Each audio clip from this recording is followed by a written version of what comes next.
Alors, les grands titres de l'actualité de ce lundi 13 novembre, c'est la Semaine nationale des droits des usagers du réseau de la santé. Bon, on en a parlé et ne vous gênez surtout pas de communiquer avec le comité. Vous savez que vous avez des droits ou encore des proches aidants là, qui regardaient l'émission ce matin.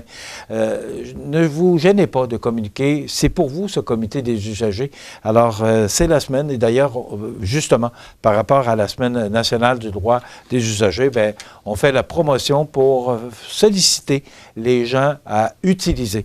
Ce sont des droits, pour ces usagers-là, il faut s'en servir. Donc, 248-06-39, poste 25728.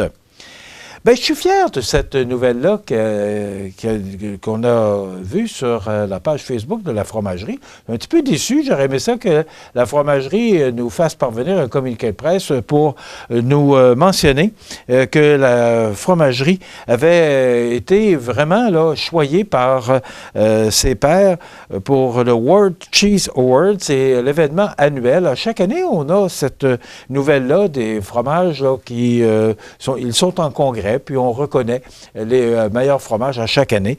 Bien, encore une fois, la fromagerie de l'Île aux Grues, et on dit qu'elle est reconnue partout au monde pour les meilleurs fromages.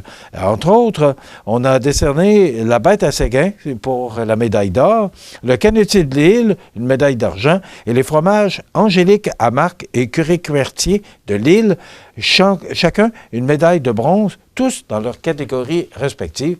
Bien, c'est chez nous, c'est juste l'autre côté du fleuve, c'est à l'Île aux Grues.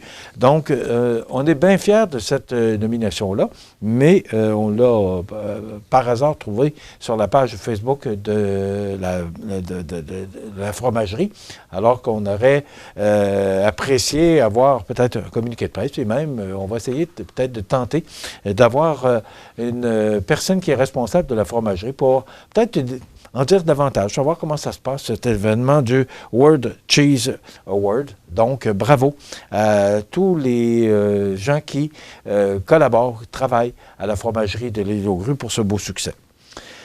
José Luis Torres, qui est lauréat du prix Charles Biddle 2023, bien, je pense que la réputation n'est plus à faire de ce bonhomme qui est chez nous depuis 20 ans. Il a remporté le prix Charles Biddle 2023. C'est une reconnaissance qui est remise dans le cadre de la Semaine québécoise des rencontres interculturelles. On souligne la contribution exceptionnelle de personnes ayant immigré au Québec et dont l'engagement stimule le développement culturel et artistique de la belle province. Donc, félicitations, M. Pérez, pour ce prix, lauréat du prix Charles Biddle 2023, volet régional. Et je termine avec cette manifestation qui a eu lieu hier pour le tramway de Québec. Bon, hier, à Radio-Canada, on disait qu'il y avait eu à peu près 700 participants. Et dans le Journal de Québec, ce matin, on dit qu'il y en aurait eu environ 2000.